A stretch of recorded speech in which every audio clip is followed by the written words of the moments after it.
Coming up, a cable is kicked, trip hazard, the transformation.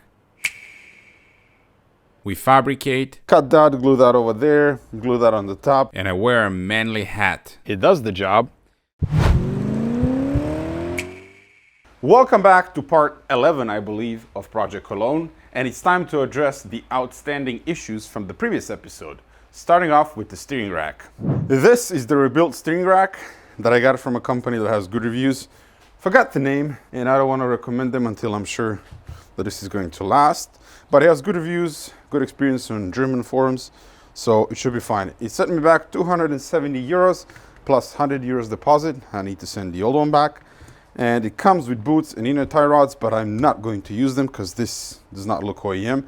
And I have OEM lem for the boots and complete inner and outer tie rod. Sing in the rain, sing in the rain. Zap, you come off, remove the reinforcement plates.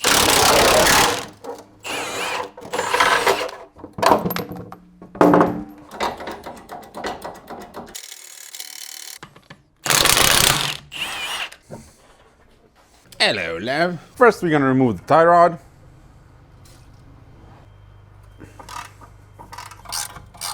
So now we're gonna smackety smack here, see if the ball joint pops. If not, then we're gonna use a fork.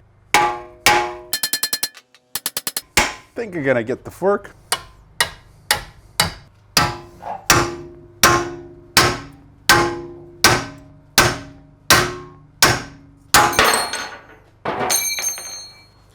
That was easy. And just like the left one, this one is shot as well. This one I replaced the last time, so we need to remove it without damaging the boot.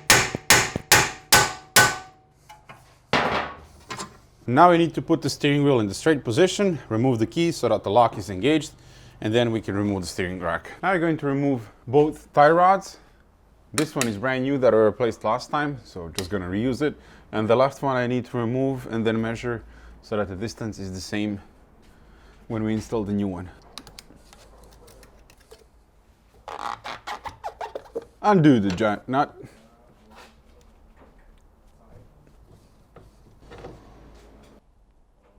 Come on!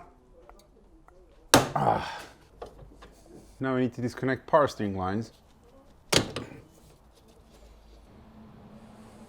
So now I'm gonna unbolt this power steering line and tie it to the sway bar. Now we need to unbolt the steering greebo from the steering rack there. Just pull it up, and then 2 bolts and steering rack is coming out.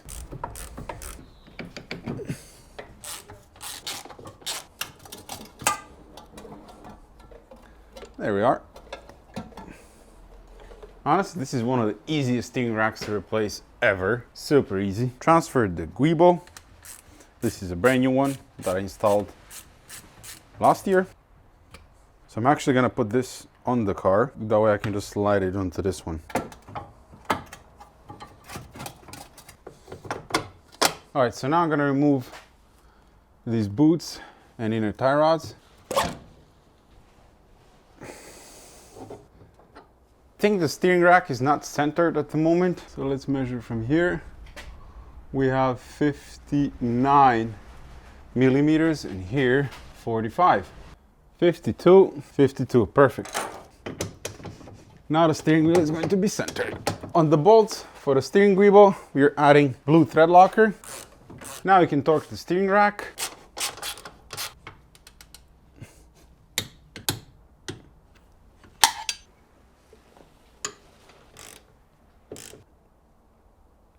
Perfect. Now we need to match the length of the old tie rod with the new one.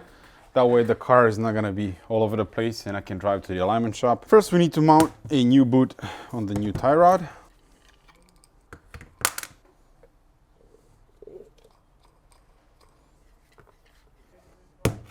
So that's spot on. Now we can tighten this nut. And now I have original BMW grease that goes inside the boot.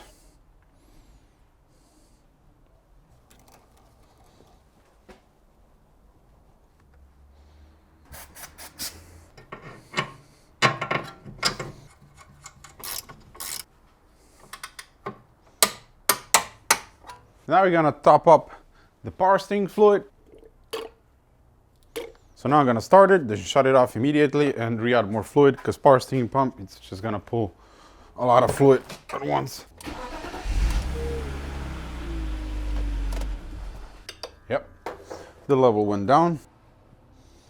Started, turn the steering wheel from lock to lock a few times so you can get the air out of the system.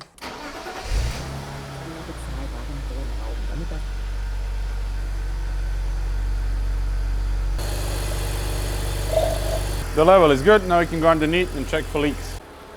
So far, everything looking good.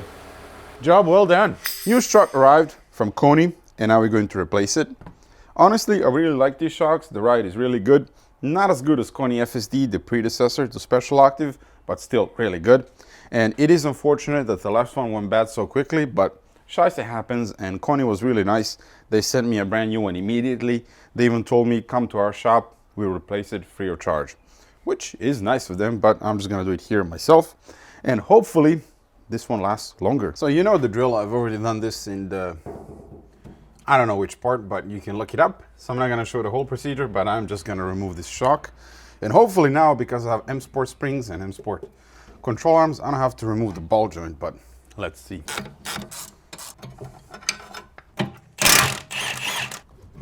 Ah, there you go, see? With the M Sport control arm, you don't have to remove the stupid ball joint. There it is. So one thing that I should mention is that I actually lowered the car in the front. And if you remember, in one of the episodes, I complained that the front end was just too high and that the gap was ridiculous. And a few of you told me to try Z3 shock mounts. And after a bit of a research, I ended up with these. These are E90 X-Drive shock mounts, as you can see. They are reinforced, and when I initially installed them, they didn't lower the car at all. It was exactly the same height as before. I measured before and after, and only after 100 kilometers or so, the front end settled, and it actually lowered the front end by 10 millimeters, which is excellent, because that's exactly what I wanted. And now the ride height is perfect front to back.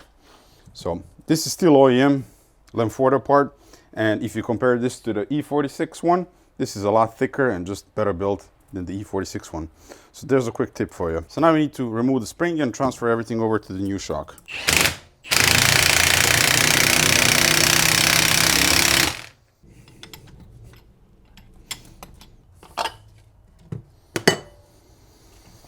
Dun, dun, dun, dun, dun. Does this still rebound? Look at that. That's how shot it is.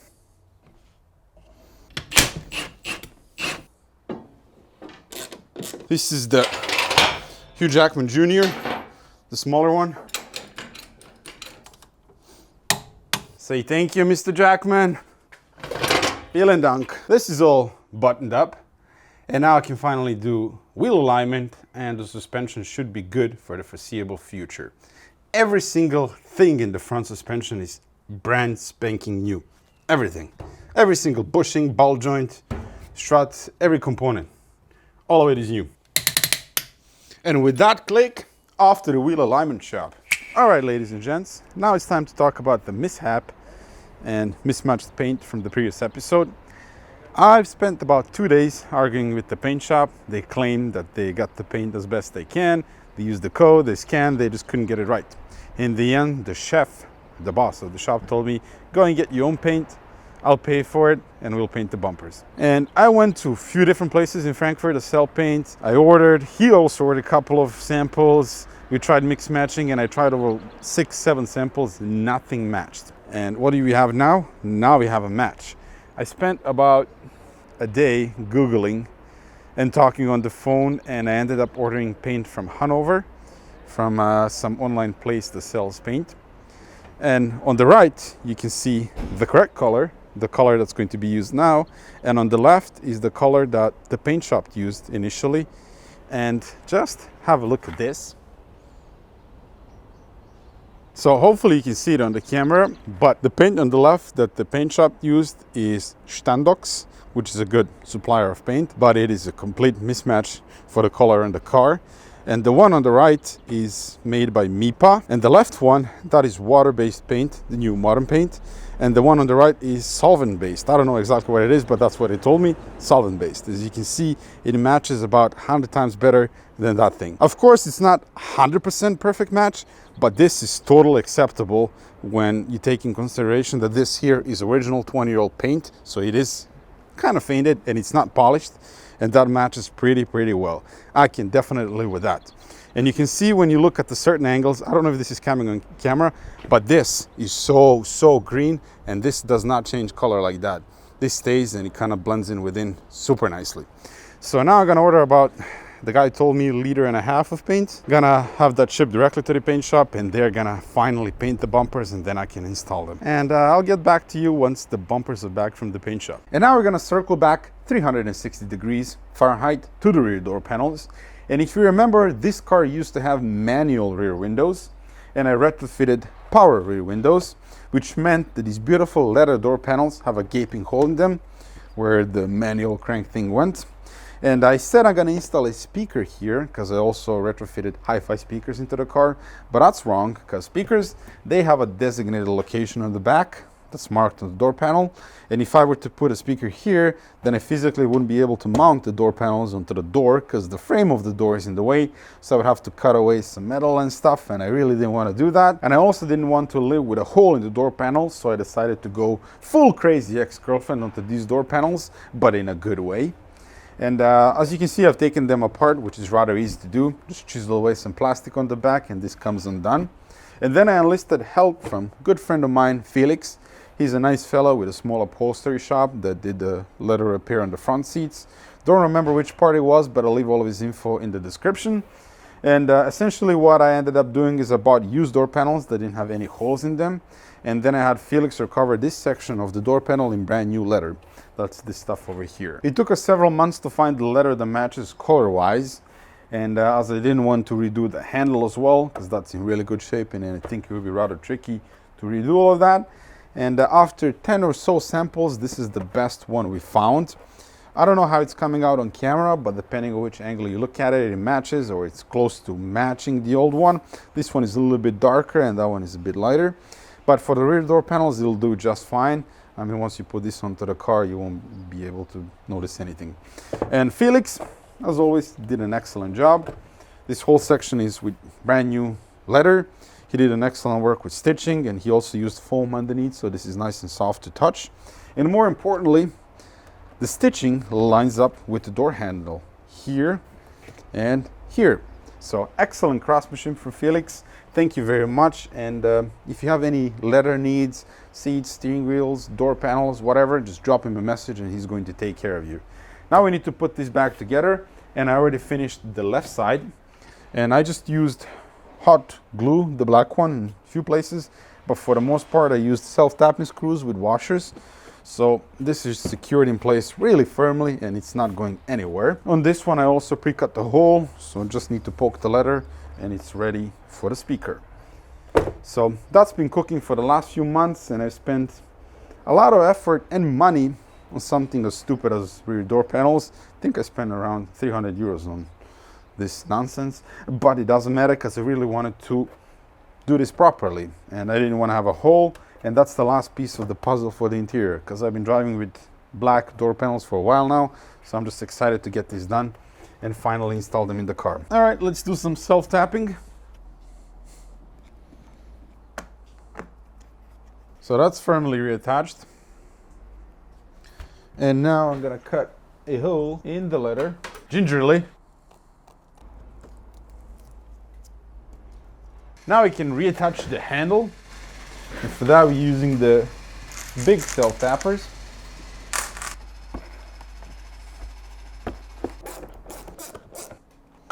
And that's done. Firmly in place. I'm gonna go get the speaker so we can install that. How and if it fits. Like a glove. Good. Now I'd love to mount him on the car, but it just started raining. Rain stopped. Let's mount the door panels. Connect the speaker.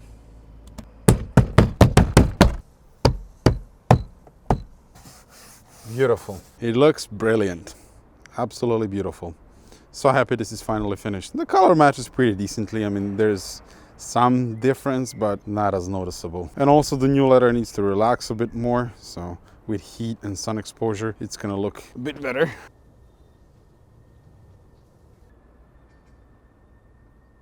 That completes the rear door panel saga. Another thing I'm going to do in this interior is change the center console. I have a black one, I just need to re-dye it and then I'm gonna plop it in. I think it's gonna look better because right now that gray in the middle, it's sticking out and I don't like it.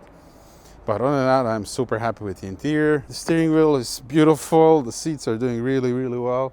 It's really comfortable, no complaints. It is a daily driver and I haven't cleaned it in, I don't remember when, but this is a good daily driver. Remember this air ducting that's needed for the M Sport bumper? Well, this one is for tractor powered E46 diesel. And this is my old one, non-M Sport one. And the M54 engine has a slightly different design. It has a hole here, this one, and then ducting that goes to the alternator to cool it. Diesel cars don't have that, so to buy the correct one, M Sport M54 engine, it is 172 euros, which is absurd for plastic, and I will not pay that much money. No. So instead we're going to do some fabricating, and when I say fabricating, I mean Frankenstein these two parts.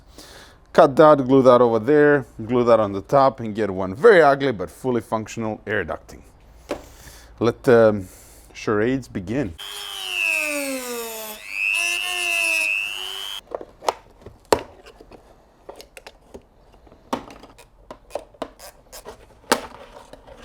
That's roughly where we need to cut the hole.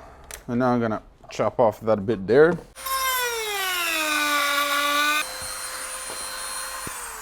There you go. That's gonna go there.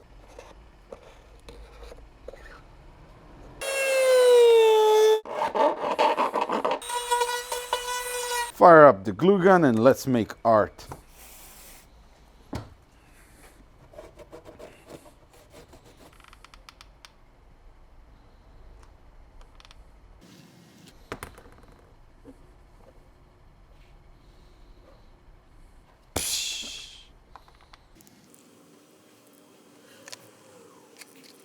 Look at that craftsmanship. I'm so skilled with a glue gun. It's ridiculous. I did make a mess here, but it's all engineering, so it doesn't matter. So here's the new ducting for the alternator, because mine was consumed by the power steering pulley. And is this dry now? It is. Let's test. How does it go? It goes like that, so this goes. Look at that.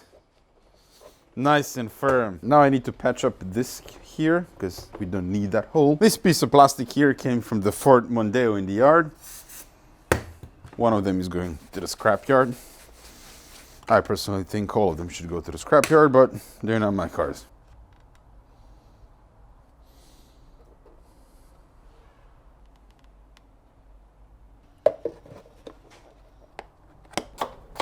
Feel free to bask in the brilliance of my engineering. Sometimes the right ideas just come to you. Nick and Richard from Bad Obsession Motorsports, don't be jealous. I'll come and work for you in your fabricating department. You know how to find me. Yes, it is ugly as hell, but it lives in the fender liner and no one's gonna see it, and it is fully functional. Anyway, this is ready for the car. Welcome to the new dojo. I'm in the middle of moving.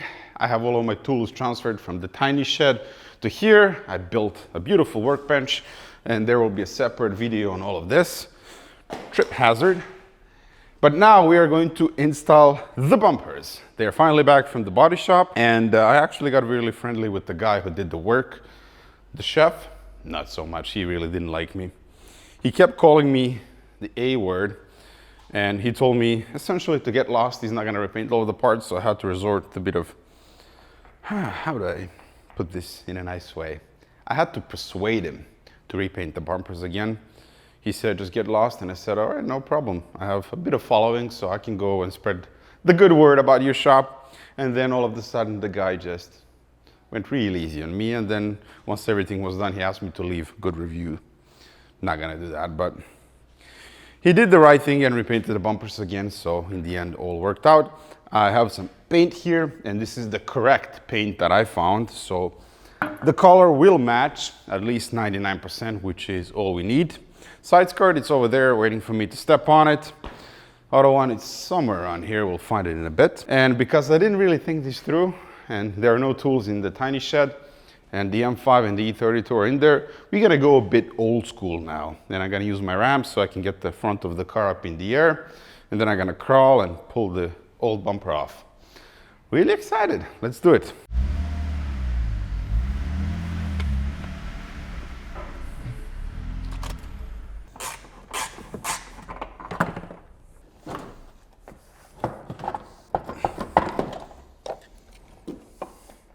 I need to replace these brackets. M Sport brackets are different. Yeah, red carpet. So this here has been eaten by the power steering pump pulley. So I have a new one. In goes new ducting for the alternator through there. Now I'm gonna put the lower fender liner. My highly custom fabricated ducting. Look at that. Fits like a glove.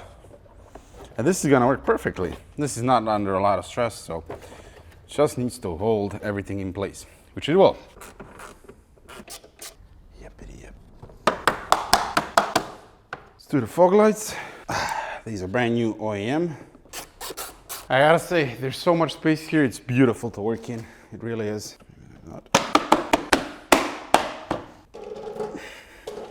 Fog light.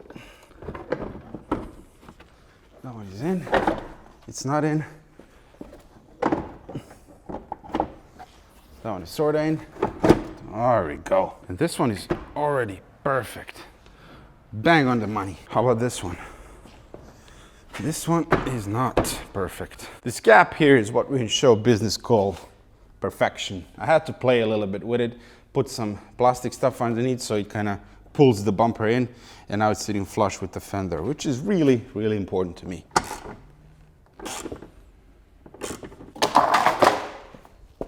All right. Huh, interesting.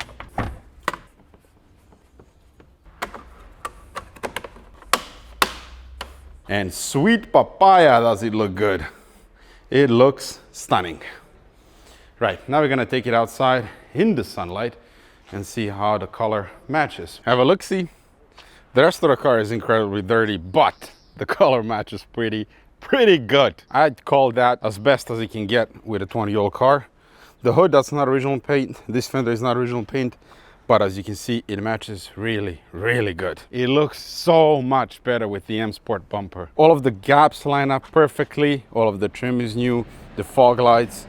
And if you use aftermarket bumpers, all of those lines there and gaps with the fender, that's never gonna line up. And I really hate seeing that, so having all of that flush and perfect, really important. And now the side skirt, no idea how that comes apart, but let's find out. Roll out the red carpet again. Yep, clips. Do I have a tool for this? I think I bought one. Why did I even buy this stupid tool?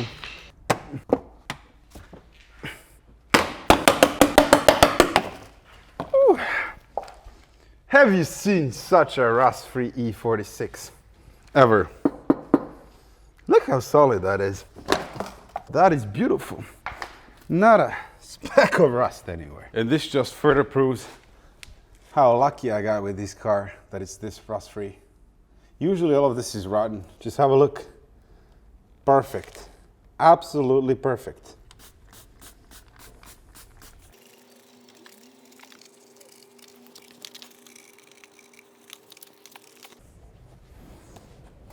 That's clean and it looks spotless and it's all original. Nothing was repaired. So I'm super happy to see this. Gotta admit, this was easier than I expected. Done. Now I just need to do the other side. Still no rust. Beautiful. Onto the rear bumper.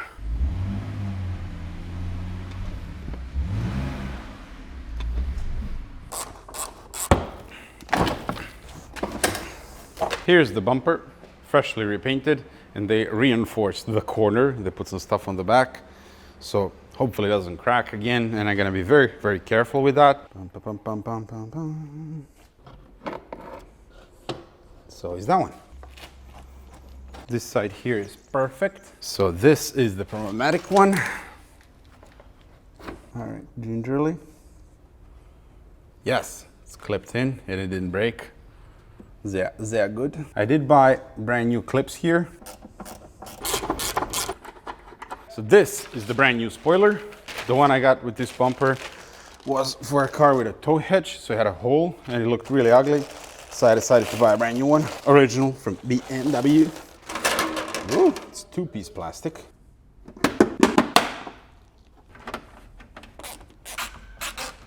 Now this trim piece. And for here I have brand new trim, because with the M Sport bumpers, the parking sensors are here now. And with the old one, they were here. So slot in the parking sensor. Beautiful. Let's really quickly try if the parking sensors are working. That one is working. Working. Actually, there is another thing that we need to do on the rear of the car. That taillight over there, it is very old. It's also leaking and there's mud and stuff in it. And compared to that one, which looks nearly brand new, that one looks like crap. So I want to replace this one. You probably can't see it on camera, but trust me, in person, it's really bad. All of this is full of dirt and stuff. And this one is just really, really clean. So I have a brand new OEM part here, and we're just gonna quickly slap it on. There we are. You know the drill. Gotta clean this up before we put the new one in. That's pretty perfect. Ever so satisfying moment. Beautiful. And I'm gonna put some protection a bit later. Man, that rear end looks so much better than before. The car is incredibly filthy, so it might look mismatched, but this is just a huge layer of dirt here. So I gotta go and wash the car. And also I gotta treat this trim because it's a bit different color than this one. It's really, really filthy. It actually looks different color because of how filthy it is. I bought a used roof rack from a parts car nearby, 20 euros, complete with hardware to mount it. And I was planning to install it because I was of the opinion that the car needs it when it has the M Sport package on the outside. But of course I changed my mind because I think it looks a lot better without it. And I'm gonna show you how it looks with the roof rack and then again without it. And that's pretty much going to be down to personal preference. Either you like it or you don't. And pretty much every single E46 Touring has it. So I kind of like not having it because it looks different. So what do you think? I mean, this looks pretty good as well, but it just doesn't look sporty with it. Without it, it just looks more sleeker, more sportier, and lower as well. So as soon as you add the roof rails, it just looks a lot higher, and I'm not a fan of that. Especially that mine is completely slick top. I don't have the stupid sunroof, so yeah, not putting these on. That just looks a lot better to me. Also, look at that color match. That's pretty much 100% perfect all around. I mean, those two doors, they're different colors, so they need to be repainted again at one point. But for now, that's fine, because this is a daily driver, daily. Do you even remember how this car looked when I got it? Just plain old E46 with 16-inch rims, boring interior, manual rear windows, stereo system, and look at it now. It is a proper E46 M Sport Touring. Exactly the same as it would have left from the factory if the previous owner or the initial owner ticked that box. And I'm really happy it's in this color because this just looks really, really good. It's sort of silverish, greenish, beautiful color. One thing that's bugging me right now is in the rear of the car, and that will be the exhaust. I actually thought it's gonna look better with the M Sport bumper, but it doesn't, because the M Sport bumper goes a bit in, and now the exhaust tips are sticking out way too much. I really don't like that because it just screams aftermarket. And these tips, they should go something like that. And the problem is the exhaust is all the way in. I cannot push it more than that, so I have to figure out something out. Either replace the exhaust or maybe shorten the tips somehow. Not sure, but that is something that I'm gonna sort in the future. I think it's time now to do some before-after shots and just cue the music.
I know I look stylish.